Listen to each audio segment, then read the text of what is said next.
Brian Epstein, the Beatles manager. He is the not yet grey eminence behind the surging popularity of the foggy Liverpool accents which today dominate the pop world.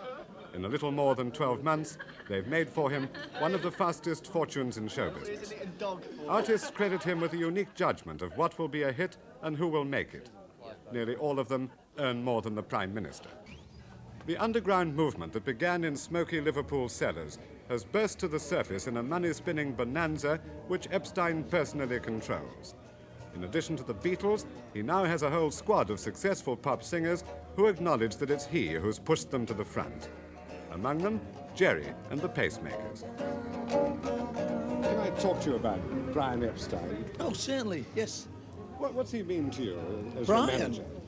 Oh, money? No, serious though, he's done a lot for us, you know. He tells all kinds what to do and made us wear suits and everything, looked better and everything. Yeah. But even in our private lives, he plays a hell of a lot, does lots of things. Well, what for other us. things, apart from telling you what suits to wear and how to cut your hair, that kind of thing? Well, but sorts of little things, if you have any money troubles or anything, got anything to do with money, you can always go to Brian and ask him what to do or what not to do with, and he'll always tell you, as a pal. Scylla, do you think you could have got to the top without Brian Epstein? No, I don't think so. Why not? Because I came from Liverpool. Well, at the time, nobody wanted to know anything about Liverpoolians until Brian Epstein came on the scene. I mean, it was a bit of an handicap to anybody who did come from Liverpool because of the way they spoke. How's he changed you? I think you'd have to ask my parents and people who know me, because I can't see any change. But I know one thing, I'm more temperamental now. When only 1 in 50 of the multitude of pop records catches on, Epstein's young stars have captured hit parades all over the world. Their life of champagne success and silver discs, presented when a record sells 250,000 copies, began when Epstein left his small chain of record shops in Liverpool and brought them to London.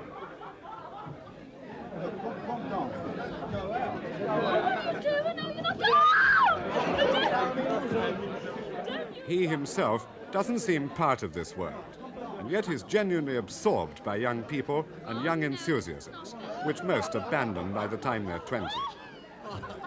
But amid all the gaiety and glamour, how ruthless does Epstein find the business underneath?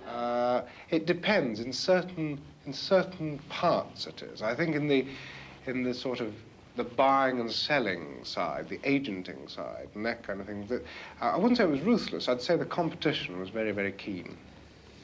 Well, you've toyed with the idea of saying it's ruthless. How ruthless do you think you've got to be? Not very. It may even be a fault of mine in the business that I'm not ruthless enough. Do you feel that you exploit teenage talent? No. Talent? No. You can. I think I develop teenage talent rather than exploit it. Well, what about teenage emotion? Does the business exploit teenage emotion, do you think? No, because you don't make a record and set out to sort of make scenes in theatres. This just happens. Nobody, actually the artists and perhaps the manager, in my case anyway, you don't really think about what is happening in a theatre in that it's unhealthy, because you never think of it as being unhealthy. You think of it as being good. And if I know it sounds funny, but if there are a lot of screams in a theatre and so on, and there's an enormous amount of noise going on, well, you think it was good tonight. You know, it was a great show. Because your people are so young, do you think that we could accuse you of exercising excessive control over them? I don't think that it is true that I exercise undue pressure. And actually, I've been very fortunate in the case of every artist.